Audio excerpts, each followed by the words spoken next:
Maintenant, à Yamachiche, où se trouve l'usine Olimel, c'est un important foyer d'éclosion. Il y a certains résidents qui sont inquiets parce que depuis la fermeture de l'usine, tous les travailleurs devaient se placer en isolement préventif jusqu'à dimanche prochain. Mais certains résidents de Yamachiche estiment que la consigne n'est pas respectée et le maire de l'endroit a même senti le besoin de rassurer la population. Jonathan Roberge.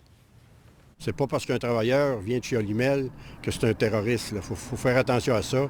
Le maire de Yamachiche lance un appel au calme. De nombreux résidents du petit village de 1200 habitants s'inquiètent de savoir autant de travailleurs de l'usine Olimel porteurs de la COVID-19. Mardi, on en comptait 98. Sur les 1000 travailleurs, il y en a seulement 114 qui demeurent à Yamachiche. Les autres, c'est des environs, puis même à Montréal. Nous autres, on a demandé à la Sûreté du Québec de patrouiller plus souvent pour rassurer les gens, montrer que la Sûreté est là pour voir à ce que les gens suivent les consignes gouvernementales. Mais tous ne les suivent pas. Et c'est justement ce qui dérange. Un bloc appartement pas très loin que c'est des gens principalement qui travaillent chez Olimel.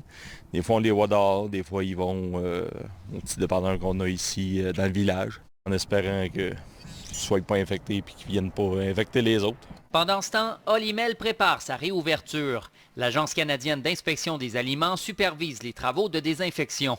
De nouvelles mesures de sécurité seront également mises en place pour les travailleurs qui ne peuvent respecter une distance de 2 mètres. On peut installer des plexiglas pour des séparateurs de personnes en plexiglas ou en plastique.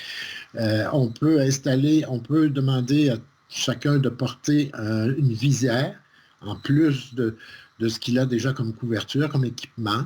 Il faut que ça rouvre parce que ça, c'est une chaîne alimentaire. Et puis moi, je vois aussi les producteurs de porc. Parce qu'ils sont pris avec leur porc, je ne sais pas s'ils vont arriver avec ça. Ça veut dire que c'est pas une usine de bois, il faut faire attention à ça. Lundi, un premier cas a été confirmé dans 2 autres usines du groupe. La Fernandière, qui produit de la saucisse à Trois-Rivières, ainsi qu'à l'usine de transformation du secteur Cap-de-la-Madeleine. On s'assure que les personnes qui ont été en contact avec les cas confirmés puissent être préventivement mises en quarantaine ou en isolement. La même chose à l'usine du Cap-de-la-Madeleine. Pour le moment, Olimel n'envisage pas de fermer ses 2 plans de travail. Ici Jonathan Roberge, Radio-Canada, à Trois-Rivières.